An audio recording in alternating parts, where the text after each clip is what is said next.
I gotta record this. You mind if I take a picture? This is sort of a dream for me, to be in front of you all and to speak here and introduce my friend Dick Railsback.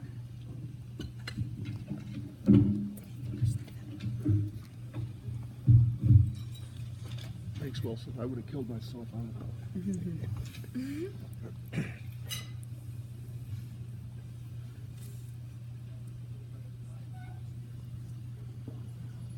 I'm getting there. You're okay with the stairs, right? Okay. Last month, when I got a call about this event, I kind of spaced out. I didn't quite get it.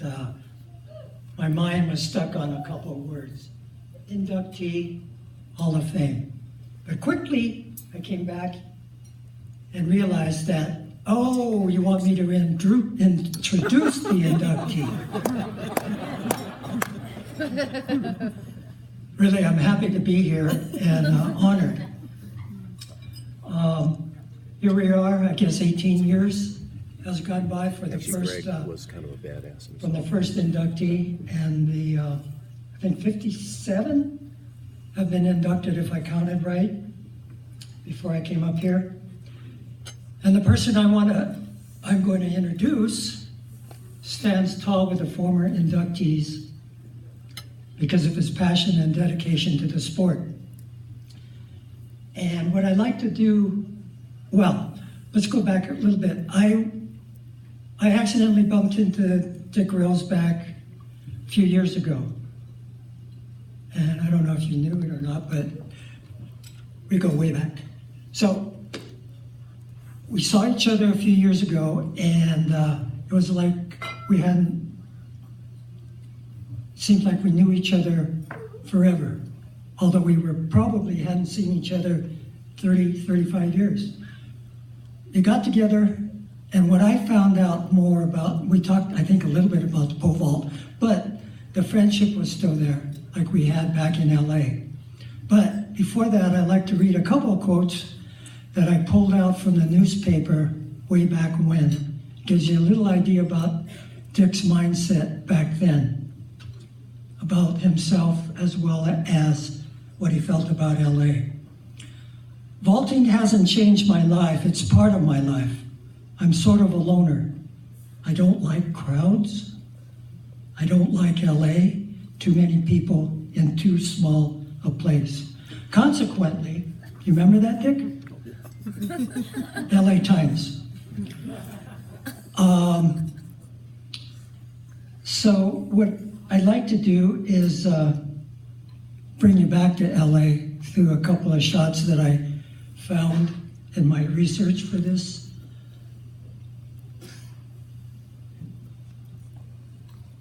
Back then, things were a little bit different, socially, culturally. Men on the moon. So it gives you an idea what we're going through, right? So things were changing for the pole vault too. We were transitioning from the metal poles, sawdust, saw chips, landing areas, actually ways to land, and that was a problem, but I don't want to get into details here because we got a lot to cover here. President Kennedy elected and unfortunately assassinated. Vietnam War was continuing. Betty Friedan, author of The Feminine Mystique. Muhammad Ali, 28 cents a gallon.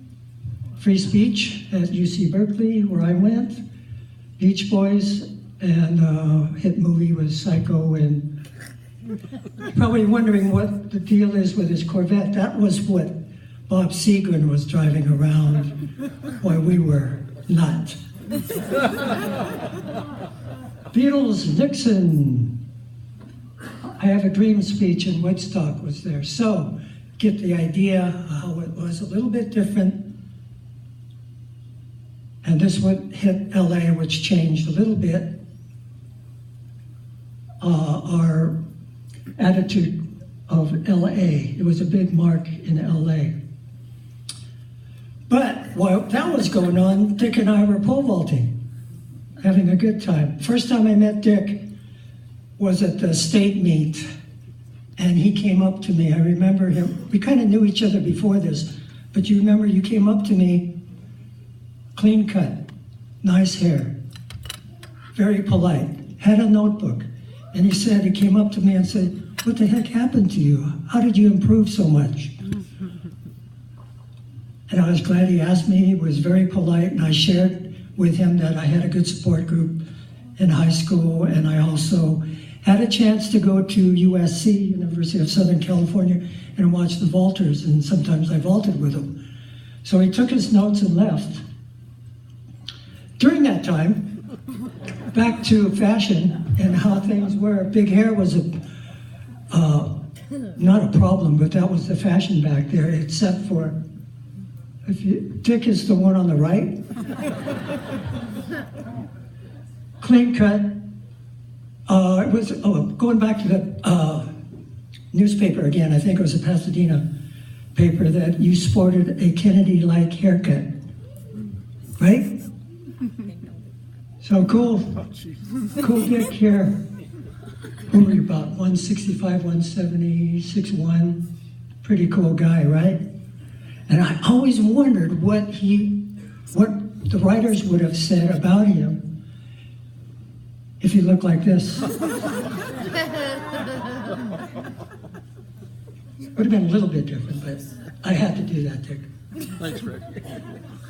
Dick paved his own path, and this picture of the team depicted this symbolically, because here, Dick on my side of the stage, he's the only one looking that way. That's symbolic of Dick, I believe, because he's done a lot of things that were different, experimental. He's a wild guy, but it influenced me a lot. As you can see, his progression from high school, junior high to high school, city college. But what was cool about Dick was he was in a hot race for 18 feet. I saw him almost make it, and it was cool to see him improve and go at it with the other people. I think Christos was the first 18-footer, and it was out of the United States. I think part of his writing skills, I'll go back to that. He was on the staff for writing. I bring that up because that's him right there. He took, I think it was you or Sam Kirk, but I believe it was you. He had this leather book of notes from where he held a pole, what tape he used.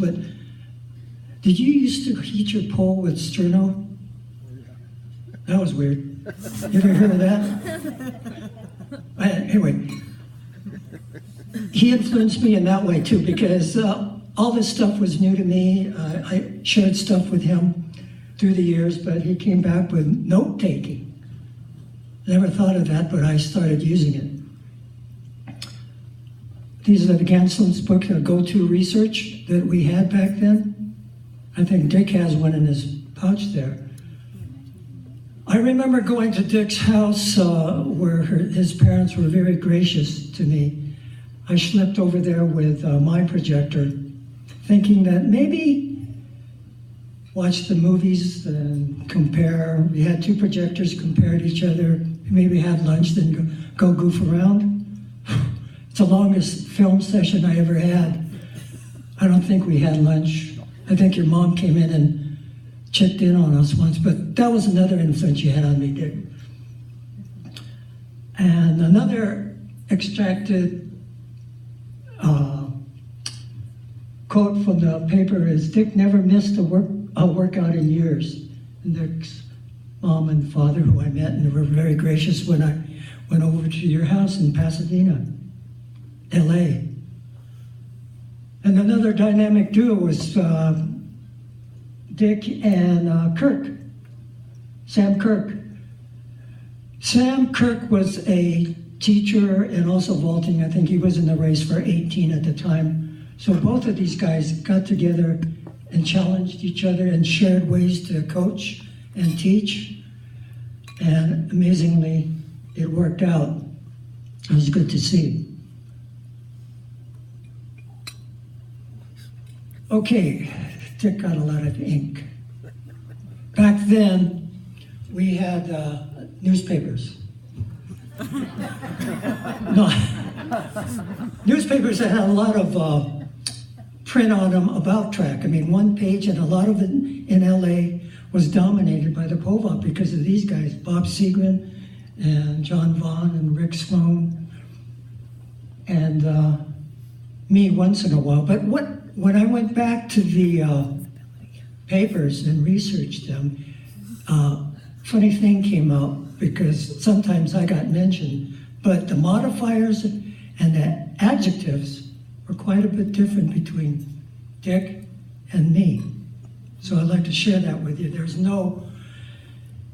nothing to do with our friendship, but I found it pretty interesting. So they call Dick muscular, me small, Dick determined, me an oddity, Dick outstanding, me a little Filipino, haircut like Kennedy, and me diminutive. Dick handsome? I didn't get close to handsome. I think I got maybe a couple of cutes. But what I liked, quote that I pulled out, was that among the oddities, Cal's Greg Miguel beat UCLA's Dick Railsback in the pole vault. Well, I claim the fame.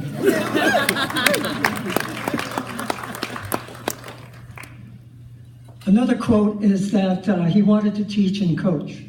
Obviously, an inspiring athlete, a character to match, armed with a master's in kinesiology, he was ready to go out there and kill.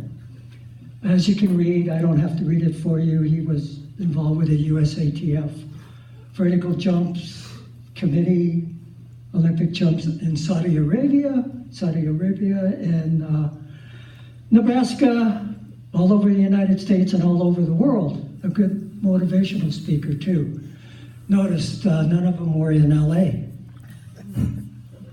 But to me, he's a good person. I've known him, it seems like I've known him all my life, and there's a gap there, about 30 years, but like I said, our continued friendship still remains because of this sport. You know, a friend, muscular, handsome, hair like Kennedy.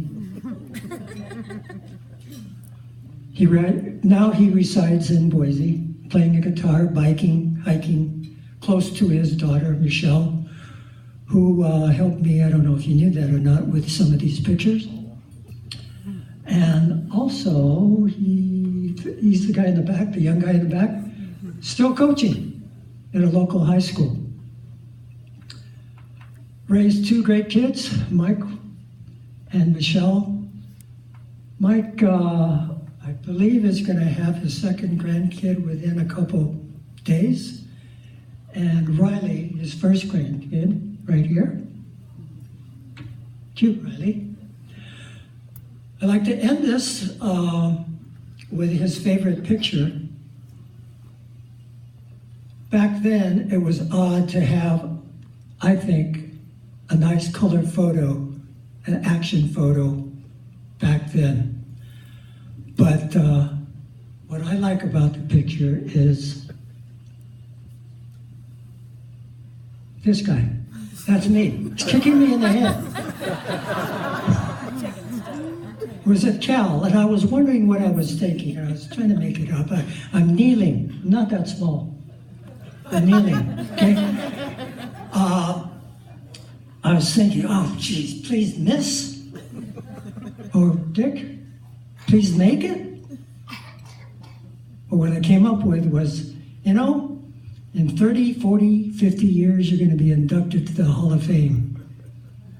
So I'd like to have Dick come up here and receive his warm 2015 inductee to the Pole Vault Hall of Fame.